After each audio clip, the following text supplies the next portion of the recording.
All right, well, we are now joined by Capcom's wonderful Chris Kramer to take us through easily. Yes, Chris Kramer, Resident Evil 5. Easily one of the most anticipated games of all of E3. Anyway, so, I mean, I hope it works out. Inside of this Really demo right excited here, about it. where are we in the game?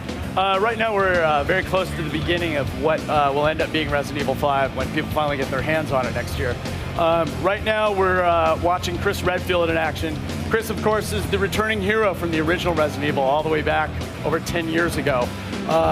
Chris has left the STARS organization and he's joined up a new crew called the BSAA. They're dedicated to fighting bioterrorism incidents around the globe. Now, is this more of a return to zombies as we saw in the original Resident Evils, or are they more similar to the Spanish crazies that we had in Resident Evil 4? Much more similar to the infected folks you saw in Resident Evil 4. So there are no zombies in this game. You're not going to see the foot shuffling, slow living dead. It's going to be very fast, very evil, mutated people coming for you. All right, let's just address the one thing that's most obvious. This game is absolutely stunning looking. What kind of technology are you guys using behind this? This is a reiterated version of Capcom's own proprietary 3D engine. It's called MT Framework. Capcom spent about 3 years and several $1 million developing this whole new engine internally. They essentially took all of our best tech guys from all of our teams, locked them in a room for over 2 years, and had them come up with something that works across all platforms. And what they've done is they've been building on this. The first time we saw Framework in action was Dead Rising, and then it went into Lost Planet, and then Devil May Cry, so each time it's getting a little better.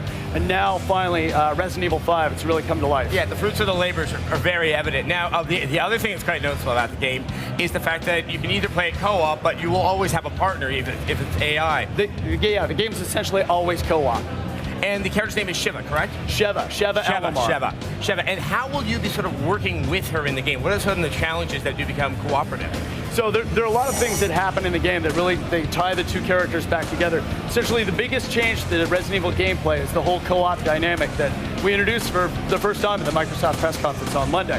So the entire game is being designed start to finish to kind of take advantage of the idea of co-op natures. So earlier you saw Chris give Sheva a boost up on top of a roof so she can provide cover fire while he kind of runs around and takes out some of the infected hordes. Later, you're going to see the two characters working together to like open a gate. There'll be things like a gate that Chris could slowly drag, but the two of them together could rip open real quickly. Now, right here, there's like destructible environments. That's definitely a new thing in the game. Yeah, it's really awesome. It's what's really helpful with the whole survival horror aspect is now with the technology of the current consoles, we can actually do things like shoot holes through the doors to see if there's anything waiting to eat your face on the other side. It's really interesting. Now, obviously, Resident Evil 4 was a huge jump in the control scheme from the previous Resident Evil games. Where is Resident Evil 5 in relation to Resident Evil 4's controls? Right now, the version of the game we're showing for E3 has what we consider sort of the classic Resident Evil controls. You know, what gamers come to expect from, you know, the PlayStation 1 to PlayStation 2.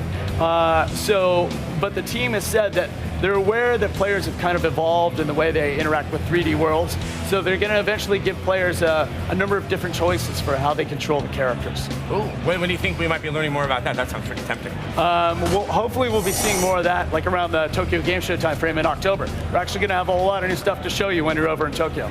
Now, obviously, this is early on in the game. It's in Africa. Are we pretty much going to expect the game to be, you know, residing on a very large continent like Africa?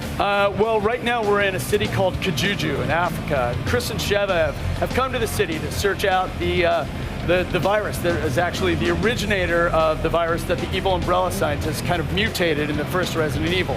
Now they've come to the city trying to track it down. What they found is there's a mysterious group of people that are actually forcibly infecting the residents of this village, turning them into these crazed mutant creatures. You can see at certain points, like their faces like hinge open as they try and like grab onto Chris and Sheva and like plant one on them. Now, right here looks like it's one of the key kind of co-op moments where he seems to be protecting her. Now, if someone else was playing that character, how would this scene be playing out? So, if you were playing and if you were playing Chris and your buddy was playing Sheva, what you do is you go up to the top, you throw Sheva over. So your partner now has to work their way down in this building across the other side, come out in the street, and shoot open a lock that is keeping Chris trapped on the other side. So what Chris has to do now is he has to provide cover fire for Sheva, because there are tons of infected coming on the other side. And in fact, you see one of the guys over there actually has a flaming crossbow that they're trying to get some headshots on Sheva. So Chris is using the sniper rifle to provide cover fire.